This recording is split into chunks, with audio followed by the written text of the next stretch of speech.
ପବିତ୍ର ରାମନବମୀ ରାମନବମୀ ପିପିଲି ପୁରା ଉତ୍ସବମୁଖର ହୋଇଛି। ଯଦି କହିବା ଏଠି ଦୁଇ ସମ୍ପ୍ରଦାୟ ଏଠି ବସବାସ କରନ୍ତି, ହିନ୍ଦୁ ମୁସଲିମ। ଆଜି ଏ ଭାଇଚାରାର ସମ୍ପର୍କ ଦେଖିବାକୁ ମିଳୁଛି। ଆଉ ହିନ୍ଦୁ ମୁସଲିମ ଦୁଇ ସମ୍ପ୍ରଦାୟ ମିଶିକି ରାମନବମୀ ପର୍ବକୁ ବହୁତ ଆନନ୍ଦ ଉଲ୍ଲାସର ସହିତ ବହୁତ ଆଡମ୍ବର ସହିତ ମଧ୍ୟ ପାଳନ କରୁଛନ୍ତି।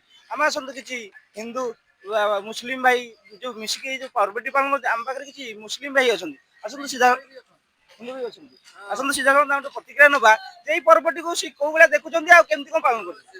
ଆଜ୍ଞା ଆପଣଙ୍କ ପରିଚୟ? ମୋ ନାଁ ହଉଛି ମହମ୍ମଦ ହବିବୁର ରହମାନ। ମୋ ଘର ହଉଛି ପିପିଲି ଏନ୍ଏସି। ଯେ ଆଜି ଯୋଉ ପର୍ବଟି କିପରି କଣ ହିନ୍ଦୁ ମୁସଲିମ ଯୋଉ ଦୁଇ ସମ୍ପ୍ରଦାୟ ମିଶିକି ପାଳନ କରୁଛନ୍ତି, କଣ କେମିତି ପାଳନ କରୁଛନ୍ତି? ସବୁଠୁ ପ୍ରଥମେ ମୁଁ ଏ ପବିତ୍ର ଶ୍ରୀରାମ ନବମୀରେ ମୁଁ ସମସ୍ତଙ୍କୁ ହାର୍ଦ୍ଦିକ ଅଭିନନ୍ଦନ ଓ ଶୁଭେଚ୍ଛା ଜଣାଉଛି। ଏ ପର୍ବ ଭାଇଚାରାର ପର୍ବ। ଏଇଟା ପିପିଲି ଭାଇଚାରାର ସହର। ଏଠି ଆମର ହିନ୍ଦୁ ମୁସଲିମ ସେମିତି କିଛି ନାହିଁ।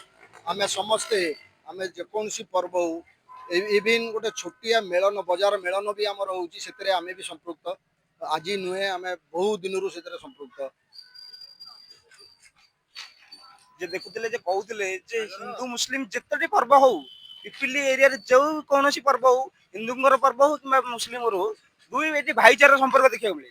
ହିନ୍ଦୁଙ୍କର ପର୍ବ ହେଲେ ମୁସଲିମ ମାନେ ହାତ ବଢାନ୍ତି ବା ସହଯୋଗ କରନ୍ତି, ଆଉ ମୁସଲିମ ମାନଙ୍କର ଯୋଉ ପର୍ବ ହେଲେ ହିନ୍ଦୁ ଭାଇ ମାନେ ସେଥିରେ ସହଯୋଗ କରନ୍ତି। ଆମର ବି ତାଙ୍କ ପାଖରେ କିଛି ହିନ୍ଦୁ ଭାଇ ଅଛନ୍ତି, ଆପଣ ପରିଚୟ ଦେବେ ଆଉ କେମିତି କଣ ପାଳନ ଏଇ ଭାଇଚାରା ପର୍ବ କେମିତି ପାଳନ କରେ? ମୁଁ ଆମ ଘର ଡେଲାଙ୍ଗ, ମୁଁ ପିପିଲିରେ ରୁହେ। ଏଠି ଇଦ୍ ହଉ କି ମୁସଲିମ ଭାଇ ମାନଙ୍କର ଯେକୌଣସି ପର୍ବ ହଉ, ସମସ୍ତେ ଆମେ ମିଶିକି ତାଙ୍କ ସାଥିରେ ତାଙ୍କ ଘର ସହିତ ବି ଆମେ ଜଡ଼ିତ। ଆଉ ଆମର ବି ଯେମିତି ହିନ୍ଦୁ ମାନଙ୍କର ଯେକୌଣସି ପର୍ବ ହେଲେ ଭାଇମାନେ ଆମକୁ ସହଯୋଗ ସାହାଯ୍ୟ କରନ୍ତି ଆଉ ବହୁତ ଉଲ୍ଲାସରେ ପାଳନ କରୁ। ଯେତିକି ଭାଇଚାରାର ସମ୍ପର୍କ କହିଲେ ଏଇ ଆମର ପୁରୀ ଜିଲ୍ଲାର ପିପିଲିକୁ ବୁଝାଏ।